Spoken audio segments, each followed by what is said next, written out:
Team Ryza trending ngayon dahil sa ginawa ni Kim Shu sa It's Showtime. Panoorin niyo 'to. Si Lotus May nasa likod mo! Si Lotus May? Ano po Lotus May? Ah! Bakit si Raisa May? Raisa May? Raisa May? Raisa May? Raisa May? Raisa May? Ay! Nangyari? Ay! Si Lotus May! Si Lotus May! At dahil doon, ang daming taong nagalit katulad nito, minsan kasi hindi pinag-iisipan ni Kim mga sinasabi niya. Ito naman sabi ng iba, di ko talaga gets bakit kailangang banggitin si Raisa May. That's bullying and not a humor anymore. So may mga content creator na rin na nagpahayag ng kanilang saloobin. Sinabi niya pa nga sa video niya na maihalin tulad niya daw itong sitwasyon katulad noong dating kay Jessica Soho. And humor na din daw talaga ito ng It's Showtime. And nung nag-live si Raisa May Dizon, kapansin-pansin ang mga comment ng mga tao. Kino-comment nila ano masasabi mo sa issue nyo ni Kim Shu.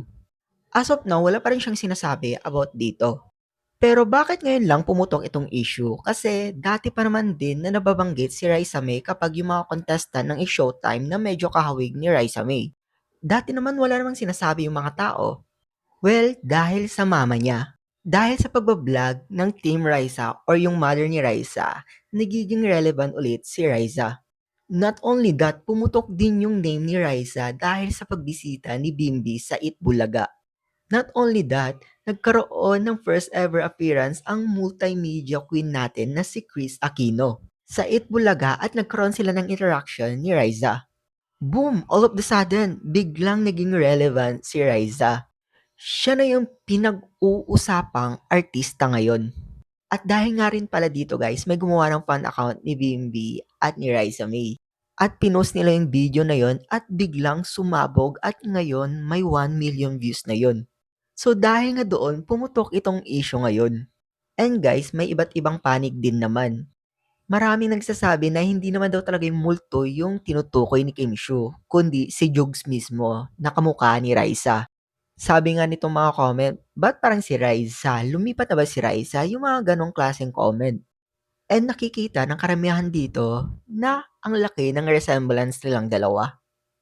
Pero guys, narinig ko din naman dito yung Raisa May joke. Panoorin nyo to.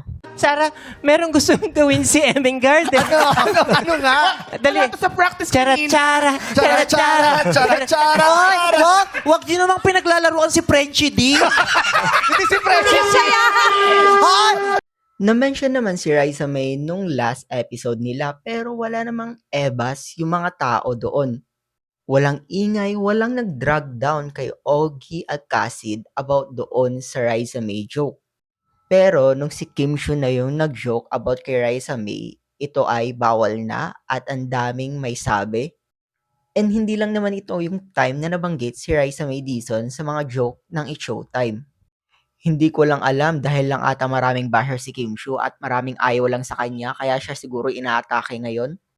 Pero guys, at the end of the day, kay Raisa May Dizon pa rin manggagaling kung na-offend ba siya sa ginawa ni Kim Shu or hindi. Tingnan natin kung papansinin niya or magbibigay ba siya ng statement about dito sa issue.